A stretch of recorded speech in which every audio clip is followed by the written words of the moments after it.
Welcome back to the deep dive. Today, we're taking quite a ride, really. We're tracing the evolution of human transportation. Yeah, from literally the first steps humans took all the way through to, well, hyperloops and maybe even teleportation down the line. We've gathered insights from some fantastic sources detailing this whole wild journey. Expect some pretty surprising facts and twists in how we got from A to B. Absolutely. And looking at this whole story, you really see human ingenuity in action. That constant push, to just go further, faster, Yeah. overcome whatever's in the way. And it's amazing how each step, each invention didn't just change travel, it fundamentally reshaped societies, economies too, our whole world, really. Okay, so let's start right at the very, very beginning. The original transport method, our own 2 feet. And get this, our sources say prehistoric humans walked, on average, something like 40,000 steps a day, about 3 miles an hour. Wow, 40,000 steps. Yeah, fueled by mammoth meat and sheer willpower, as one source put it. Can you imagine that commute? It's incredible. And think about the conditions. Exactly. No engines, no comfy seats, no suspension, just blisters, probably. Yeah, and navigation, following the sun, maybe some landmarks. And hoping, that you didn't accidentally become lunch for a saber-toothed tiger along the way.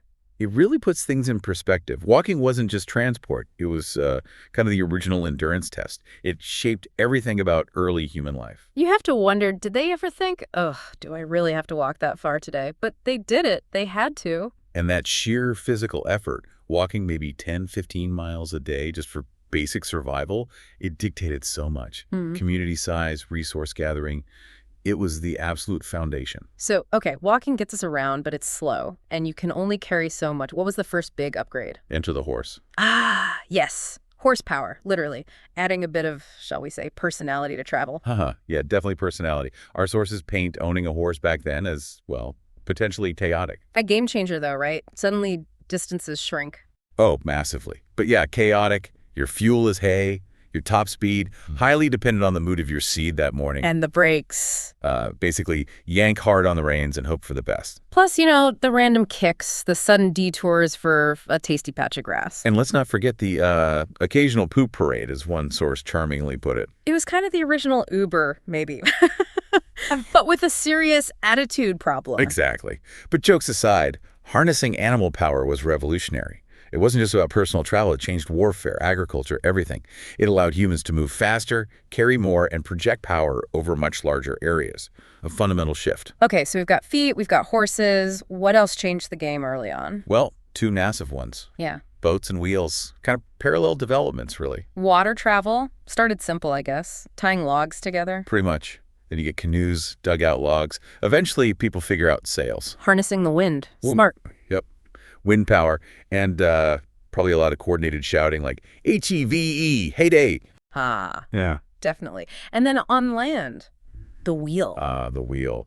Maybe the ultimate mic drop moment in early human engineering. Totally. Yeah. Suddenly you're not just dragging stuff, you're rolling it. Exactly. And that meant you could move stuff. Yeah. Heavy stuff. On carts, wagons. Which then leads to needing smoother surfaces, roads. Got it. Roads. And, inevitably, potholes. Some things never change. True. So boats open up the waterways, wheels conquer the land. And together, they just completely transform trade, exploration, logistics, the whole concept of moving goods and people long distances.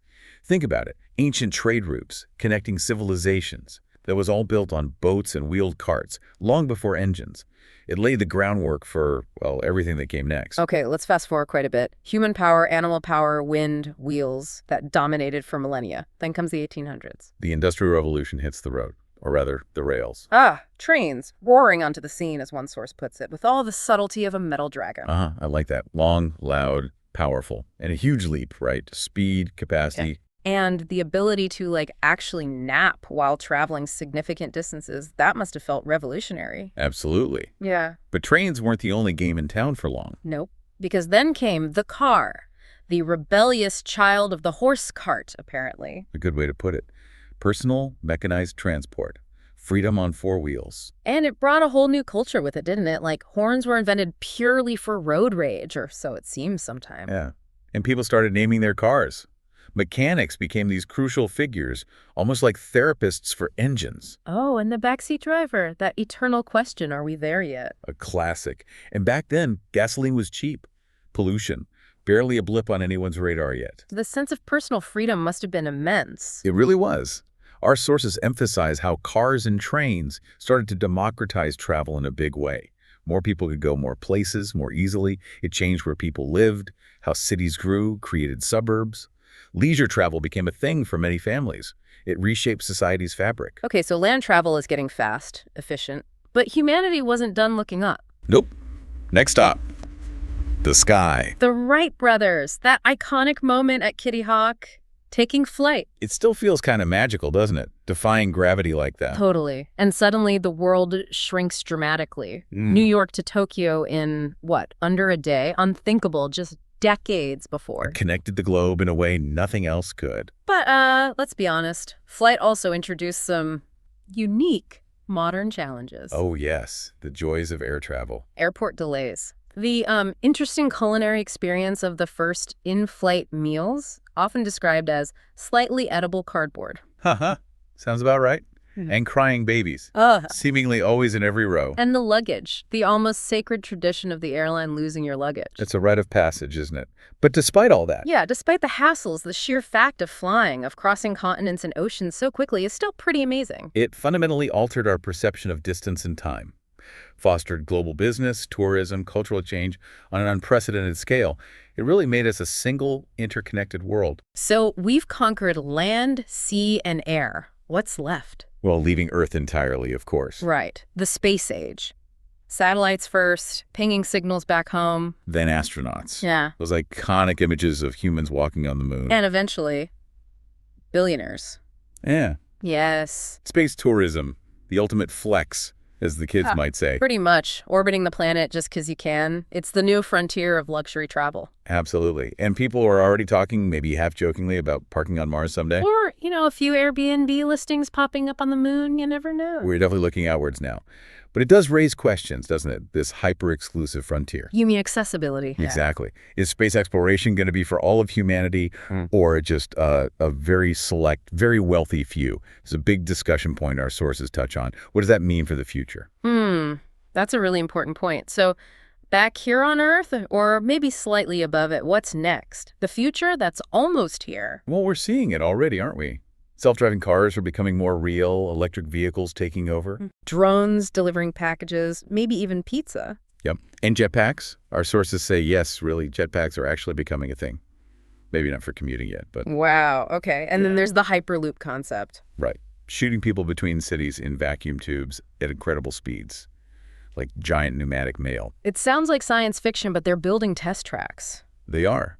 The drive to go faster, more efficiently, it never stops. And the ultimate sci-fi dream. Teleportation. Beam me up, Scotty. Exactly. Our sources say it's still highly experimental. Apparently, they're still accidentally zapping the occasional sock into oblivion or something. Okay. Yeah. Maybe not quite ready for prime time. Yeah. But the idea is out there. Imagine your car drives you, or you just get beamed to your destination. Mind-boggling. Yeah. Better fasten your quantum seatbelt, I guess. It really highlights that relentless push, doesn't it? Right. Trying to conquer distance, conquer time itself, from taking months to cross a continent to hoping to do it instantaneously. So here we are. It's been an incredible journey, hasn't it? From sweaty feet slogging through mud. To potentially zipping across the planet in minutes, or even leaving it all together. All driven by curiosity, ingenuity, maybe a bit of chaos, and that constant human question, what if? What if we could go faster? Further? Amazing.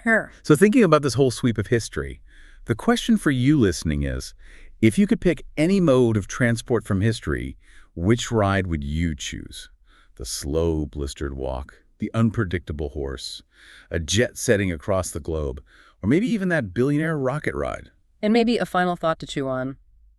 Beyond just making things faster or more comfortable, what's the next truly fundamental shift? What's the transportation revolution we haven't even conceived of yet? What barriers remain? Something to think about. For now, wherever you're headed next, we hope your wheels roll smooth, your luggage definitely stays with you, and your Wi-Fi signal remains strong. Thanks for joining us on The Deep Dive.